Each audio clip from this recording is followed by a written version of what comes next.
Hi, my name's Tim on New Age FM podcast, and I'm talking to Alan. How's your day going? My day is good, yeah. It's a nice, lovely day, sunny, sitting with the dog, drinking hot, what's it called, lemsip type shit. Oh, Yeah, it's nice. good. Yeah, it's lovely. It's delicious.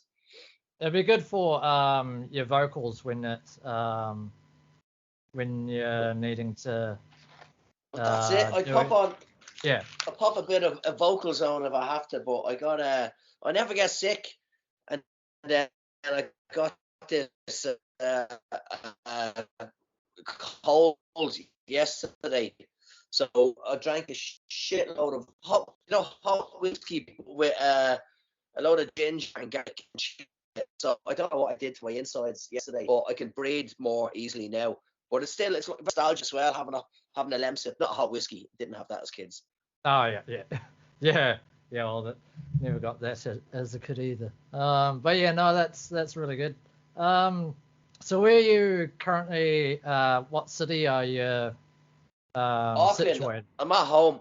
I live in Auckland and travel around, so I'm at home now and then gigging at the weekend around Auckland. But like next week we're in Wellington and Palmy, and then last week we were somewhere else. I can't remember, but yeah. So now I'm home this weekend, which is cool. Oh, nice. Yeah, no, that would be really good actually. You've been down to Dunedin, haven't you? I've done the Fringe the last couple of years, but I'm literally sitting down now to lock in an Irish and Scottish tour. So we've been traveling around doing that around the country, and they go quite well. They sell out, but weirdly enough, we've never done Dunedin or Waipu, any of the Scottish towns. So planning that now and trying to find a good.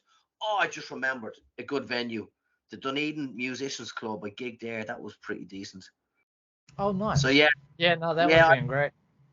Yeah, I did a show a couple of years ago, but then forgot it existed until now, speaking to you. So yeah, I'm going to contact them, and then because the lads live all over New Zealand, so you kind of have to lock in 2 or 3 gigs in a row to justify flights, etc. So yeah, so we're looking to do Dunedin in October, November.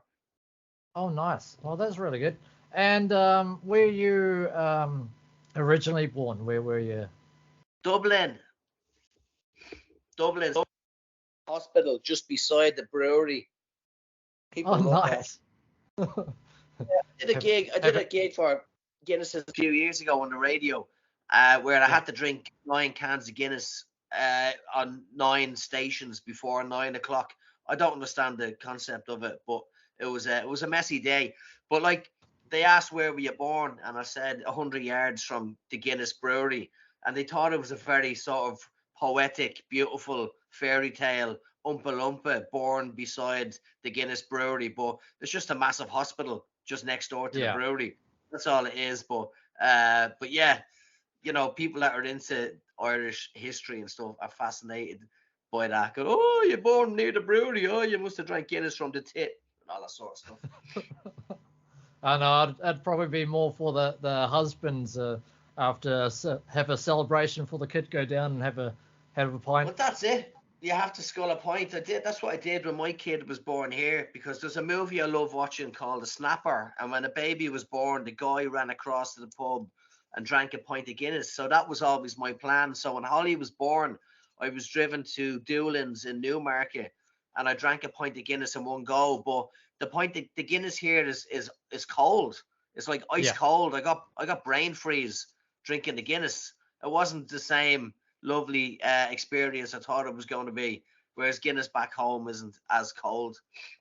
Oh, right. Yeah, I guess with beer these days, they just have it in a chiller in a big keg that's just put through to the actual tap. So yeah, I sort of understand that. It was still delicious, so I still drank it. Yeah, would have been. Have you tried Spates Brewery? Yeah. Any Spates, I should say.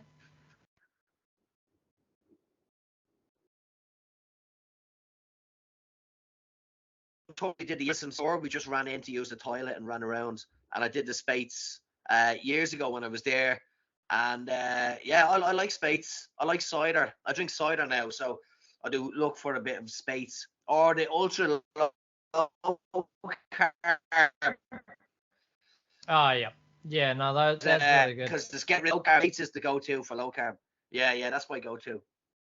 Yeah, well, that's sort of the same with me actually. The Spates cider or any kind of cider tends to do the trick.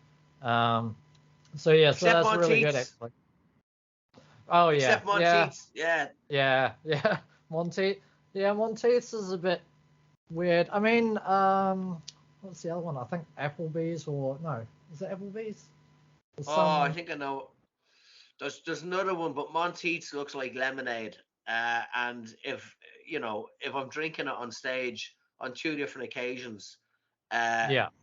I can't remember what towns I was in, but I was shouted at with a heckle, questioning my sexuality because I was drinking lemonade on stage. You'll get that in some weird towns, And I'm like, Yeah. it's cider, It's but it's just not a nice cider. It's like lemonade. It's not. I Yeah. need the bite. I need a kick from an apple. Yeah, that's the same with me actually, so it's not too bad. So how long have you been doing stand-up comedy for? I don't know. I think I'm living here about 10 years, 11 years, and I started in Dublin a couple of years before that. But I did a gig, and it went quite well. But there was a kind of waiting list to do the next gig. So if I was to say 15 years, it wouldn't count because you did like one gig every few months or whatever. Yeah. There was a massive waiting list. But my first gig was I had a panic attack on stage, and they thought it was part of the act. So it went really well, and I won the audience award. And then I booked in another gig, and it wasn't until a few months. And so I did it. I'm doing it a while, but a lot of stop start, so I don't really count that. Okay, well that's fair enough. And just trying to think, what do you think is the future of comedy, stand-up comedy and performances? What do you think the future Oh, I is? don't know. It's going through a weird, just the whole woke comedy and then anti-woke comedy. What's on TV is quite safe, so it's just interesting to see the way it is now. And then there's a Louis C.K. getting cancelled, but he's back now, and it's just fascinating. But there's so many different platforms now that that there's always going to be different types of comedy. So the future's interesting, but I think it's gonna be fine. There's different audiences that want different stuff. Like I'm promoting shows, and I'd share a video of one of the acts, Yeah, and just people complaining about the act, saying it's not funny, this person isn't funny, that person isn't funny. But I'd just say, well, don't go to the show. It's not for you. And then with the Irish and Scottish show, some people go to that thinking it's going to be us telling stupid Irish jokes, anti-Irish stuff. yeah, Or you get there was a Scottish fella in Blenheim who got really angry because it wasn't the type of comedy that he expected. yeah. So comedy is different. There's all different types. So I think it's safe. There's always going to be a venue or a platform to perform. Yeah. I think it'll get to in the future. I sort of think that it's going to be everything is just going to be done online, and if you want to see the show, you just pay for it and watch it on a computer or TV. Oh, can't do that again. Nah, the good thing now is that people came out to see shows. So I did online stuff and I hated it. So there was Yeah, different platforms to do online stuff. So you could do it live where you can see into the house. I think that was Zoom. I did that once, and I was in the middle of a bit, and this couple had their mic left on without realizing, and yeah, she leaned over to him and said, "Did you take out the bins?" And because she spoke, they went center screen. So they forgot to mute the thing, and it was yeah, weird. It was funny. We made a joke of it, and then I just started doing Facebook Live where there was no interaction. It was just me Yeah. talking.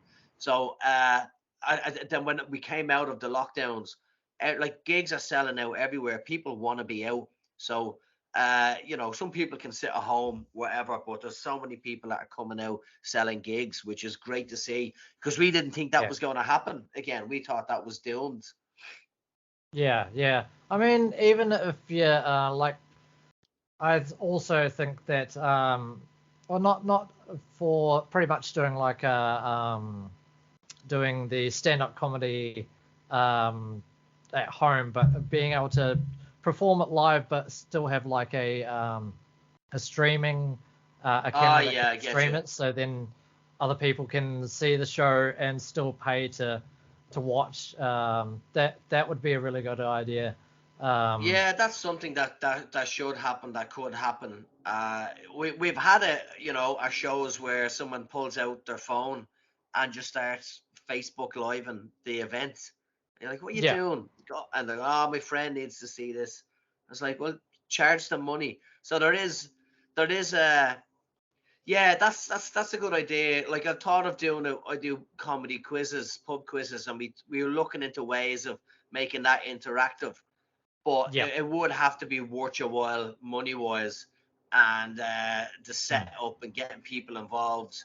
But we do record every gig, so the bits that go off, we can share that with. Sorry, it sounds like I'm in Nam. Uh, share that with people afterwards. But yeah, I think that is something that could happen. Yeah. No, that's really good actually. And what's your what are your what are you going to be doing later on this week? Are you performing it anywhere or doing quizzes Yeah, or? I'm doing so quizzes Monday, Tuesday, Wednesday finished, and then tonight is a night off. I'm Yeah, gonna go for lunch, and then tomorrow we're doing a live show in the Bridgeman, and then I have a couple of birthdays to go to. So it's a fairly easy weekend. Whereas last weekend we had 3 nights in a row in Matamata, Napier, and Waihi Beach. And I also produced 2 other shows that other comedians were doing. So last week was a full-on weekend, but I need to take a break every now and again. Like when we yeah, came out of lockdown again, the panic of not having any jobs, not having any gigs, I just start working non-stop, and then but then I got run down, so now I have to take a weekend off every. The girlfriend happy as well, and the dog. yeah. Oh yeah, definitely. It's always good to sort of have at least a couple of days off to sort of recuperate, and then just do at least 5 days a week is just an average working day. So That's it's it. not Yeah, really. no, I was doing like 7 days a week, 6 or 7, and then I was doubling. And then it's not just a day; it's a whole day. You're writing in the day and then gigging at night. So it just became, and then traveling as well. Traveling on a Sunday wasn't fun. So yeah, so like the weekend after this, we'll be in Wellington and Palmy, and then. But yeah, I think that's the best way to do it. Yeah. No, that's really good. Do you do any sales in like either DVDs or any merchandise or anything like that? Nah, I think I did stuff before when I did a show about people draw penises at pub quizzes a lot. So I saved all the Jordans and had a book and sold the book to people. But it Yeah. just meant carrying merchandise. Some of my mates do it, and that's fine. But yeah, you certainly don't sell clips. Like again, some of the lads are selling clips, but you just put it online for free and get them to Yeah. come to the next show. So it's when they're there and that's your income. You know, I haven't really looked at anything else yet, but I can't focus on figuring that stuff out either. I just want to be on Yeah. stage. That's it. Yeah. No, I sort of understand that. I was just the same with me with my music. I just loved being on stage and performing as where doing it yeah, I mean recording music is good as well, but yeah, performing live is more you get to have that sort of connection with your fan base and be able to do Yeah, that sort of thing. just being up there. That's all you want. Yeah, exactly. So, actually, just trying to think. I just lost my train of thought. So, do you have any, do you have a YouTube page or anything like that to do promotion? Yeah, I set up a YouTube page years ago when people set them up, and then I kind of stopped using it. So I don't know what's going on with the algorithm. But I put stuff up there, but I share short videos on Instagram and TikTok a lot, and Facebook. So usually interactions with the audience and some bits. That's what I'm trying to edit now, because you probably understand this. For some reason, the audio file of the recording and the actual video from a different camera, they're different lengths, and I have to stretch the audio to try and so that's doing my head in. So I've been sat here for 2 hours trying to match that up and stretch it on Final Cut.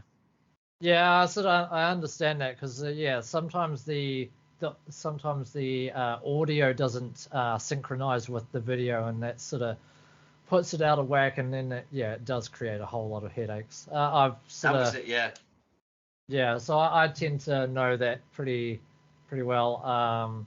Thankfully, with these, like doing these sorts of interviews, it's easier because it's all condensed and it's on the computer, so you don't have to sort of worry about it. But now these days with phones, you can just record it, and then you just load it up to your computer and edit whatever you need to do. It's much easier. I think iPhones have a better camera and be able to do recording and that. So I used to use that, but then I bought a fancy camera and a fancy sound desk, a Rodecaster 2, and it's just caused more headache. So just trying to figure it out. I'm learning now, but it's but that's the thing. You want to get good video and share it. That's your content now. You know, you got to share stuff constantly to. You get booked for gigs that way. People find you, they get in touch, they book you. So that's something that you have to do now.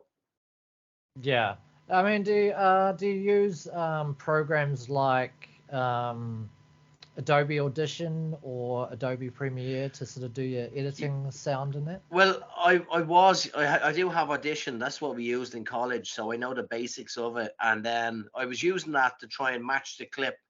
And then I Googled something, and it said it was going to do it, but it would take about an hour and a half. So then I just watched the video, and I kind of knew this already. It's just easy on Final Cut, where you just stretch the audio. That's all. So I've done that now, and it jumps out of sync a lot. So I'm just doing it in individual bits. It's only a 40-second clip. I'm glad I'm not doing it for a longer show. Yeah. I use iMovie, and that sort of makes it easier. Just drag, drop, do all the transitions, and add the screen, the titles, and all that. So it's much easier to do that. That's perfect. So, All right. So for the listeners and for anyone else that wants to follow you, what are your types of media to follow you on? Media stuff. My name, Alan McElroy. I think it's on Facebook and YouTube. And then on Instagram, it's Al_McElroy. And then I think TikTok is something similar, Al McElroy. Any variation of that. And I've got loads of dumb stuff up. Nice. And comedy. It's good to do that sort of thing, do sort of sketches and as well as stand-up comedy. So it makes it more enjoyable and more creates more content for the fans and everyone that does that sort of thing. So that's great. It's great fun. All right, well, thank you very much for being on the show, and pleasure. I'll have to keep up to date with you and we might have to have a chat later on down the track, maybe next year if things get a little bit hectic for you. So that'd be great. Yeah, no worries at all, man. Thanks a lot. All right, thank you very much. Cheers, bud. Talk to you later. All right, thanks.